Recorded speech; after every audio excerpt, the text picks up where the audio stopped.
예레미야 52장 1절부터 3절입니다.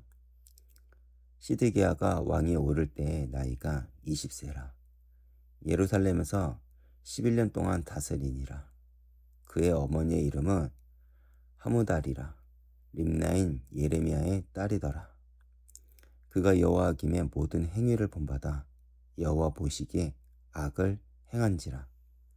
여호와께서 예루살렘과 유다에게 진노하심이 그들을 자기 앞에서 쫓아내시기까지 이르렀더라. 시드기야가 바벨론 왕을 배반하니라. 여러분, 오늘 우리가 읽은 예레미야 52장은 예레미야서의 마지막 장입니다.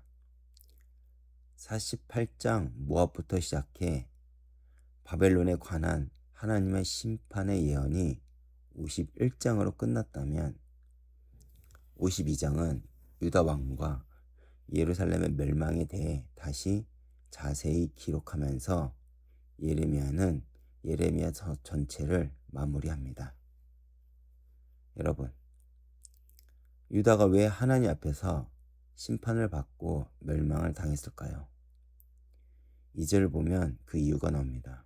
그가 여호와김의 모든 행위를 본받아 여호와 보시기에 악을 행한지라. 시드기야 왕이 악한 왕 여호와김의 길을 그대로 따라갔다는 것입니다. 여기서 히브리어로 본받다는 아사라고 하는데, 이는 단순히 흉내내는 것이 아니라 그것을 자신의 삶의 방식으로 완전히 채택했다는 의미를 가집니다. 즉, 시드기야는 하나님을 떠나 우상을 숭배하고 정의를 버리고 백성을 착취하는 여호와김의 모든 악한 행위를 자신의 통치 방식으로 삼았다는 것이죠. 그래서 3절에서 하나님은 예루살렘과 유다에게 진노하셨다고 기록을 합니다. 사실 하나님은 오랫동안 이스라엘이 돌아오기를 기다렸습니다.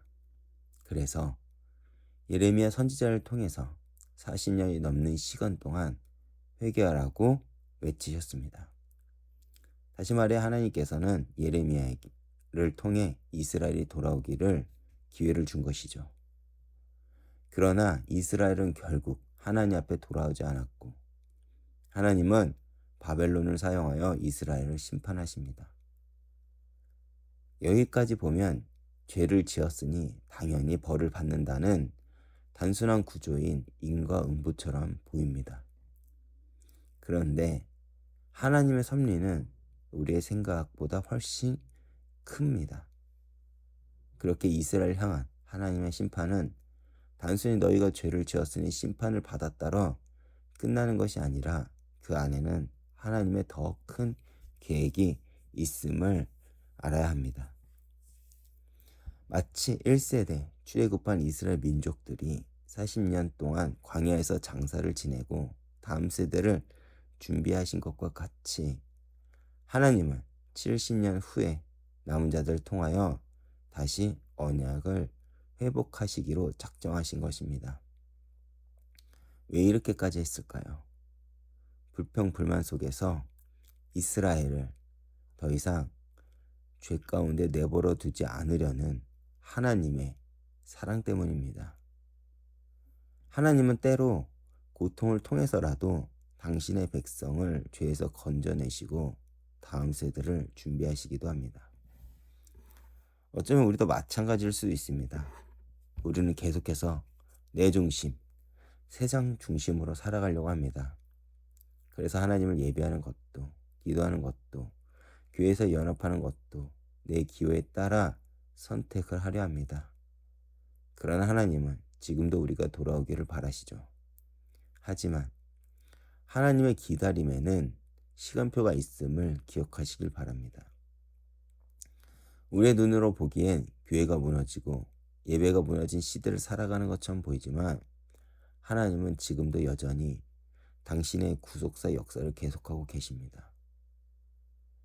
그렇게 우리 세대를 넘어 하나님은 지금도 당신의 열심을 가지고 다음 세대를 준비하고 있죠. 왜 그렇습니까? 이스라엘과 마찬가지로 더 이상 죄 가운데 세상의 메시지에 속지 말라는 것입니다. 하나님은 우리가 영원한 죄의 노예로 세상의 속국으로 살기를 원하지 않으십니다. 그렇다면 여기서 질문이 이것입니다. 우리는 어떻게 하나님께 쓰임을 받을 수 있습니까? 그 방법은 다시 하나님의 말씀을 기억하고 하나님께로 돌아가면 됩니다. 시편 119편 105절의 말씀처럼 주의 말씀은 내 발의 등이요 내 길에 빛이니이다 라고 고백을 하며 하나님의 말씀을 붙잡고 말씀으로 돌아오는 것입니다. 그리고 내 앞에 놓여진 작은 순종을 할 때 우리는 이스라엘 민족처럼 심판받는 존재가 아닌 하나님께서 다음 세대를 위해 사용하시는 존재가 될 것입니다. 하나님은 지금도 우리를 통해 다음 세대를 준비하고 계십니다. 우리가 오늘 드리는 예배, 오늘 하는 작은 순종이 다음 세대를 위한 하나님의 귀한 계획에 사용될 것이라는 것이죠. 말라기 4장 6절의 말씀처럼 그가 아버지의 마음을 자녀에게 돌이키게 하고 자녀들의 마음은 그들의 아버지에게로 돌이키게 하리라 라고 하셨습니다. 하나님은 세대와 세대를 잇는 일을 우리를 통해 지금도 계속 일을 하고 계십니다. 이렇듯 오늘도 하나님 앞에 나를 내려놓고 다음 세대를 준비하는 귀한 도구로 사용받는 하루가 되길 주님의 이름으로 축복합니다. 기도하겠습니다.